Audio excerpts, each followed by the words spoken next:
শীতকালত সঘনে দেখা দিয়া এটা সমস্যা হৈছে আমাৰ শৰীৰত ওঁঠ ফটা অথবা ওঁঠ কলা পৰা সমস্যা। এই সমস্যাৰ পৰা কেনেদৰে সকাহ পাব অথবা কি কি সাৱধানতা অৱলম্বন কৰিব পাৰি জানি লওক। এই প্ৰতিবেদন আপোনাৰ বাবে। শীতকালত যেতিয়া পৰিৱেশৰ আৰ্দ্ৰতা কমিবলৈ আৰম্ভ কৰে তেতিয়া ই আমাৰ ওঁঠতো প্ৰভাৱ পেলায়। আমাৰ ওঁঠখন শুকান হ'বলৈ ধৰে। ইয়াৰ উপৰিও শীতকালীন মানুহে খুব কমকৈ পানী খায়, যাৰ বাবে শৰীৰত পানীৰ অভাৱ হয়, যাৰ ফলত এই সমস্যাই সঘনে দেখা দিয়ে, অধিক বৃদ্ধি পাবলৈ ধৰে। কেৱল এইটোৱেই নহয়, বহু সময়ত মানুহে আৰ্দ্ৰতা বজাই ৰাখিবলৈ বা ইয়াৰ ফলত হোৱা অৱস্থিতিৰ পৰা হাত সাৰিবলৈ শুকান ওঁঠবোৰ বাৰে বাৰে চেলেকিবলৈ আৰম্ভ কৰে, কিন্তু তাৰ ফলত ওঁঠখন শুকান হৈ ফাটিবলৈ আৰম্ভ কৰে। ওঁঠখন অনবৰতে আৰ্দ্ৰ কৰি ৰাখিব লাগে।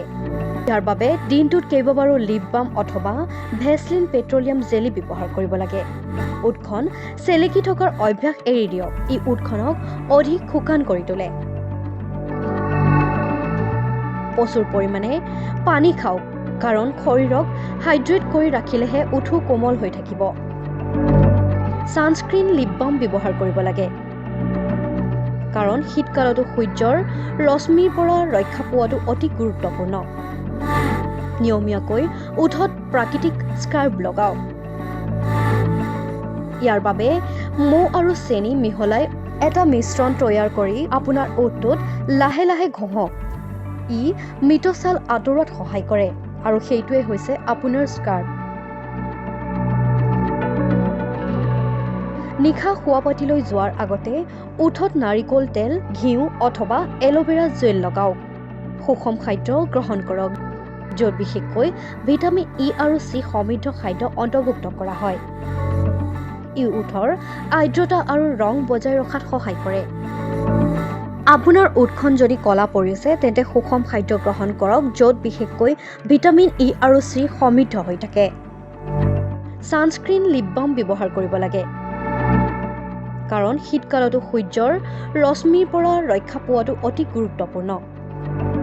নিয়মীয়াকৈ ওঠত প্ৰাকৃতিক স্কাৰ্ফ লগাওক। ইয়াৰ বাবে মৌ আৰু চেনি মিহলাই এটা মিশ্ৰণ তৈয়াৰ কৰি আপোনাৰ ওঠটোত লাহে লাহে ঘঁহক।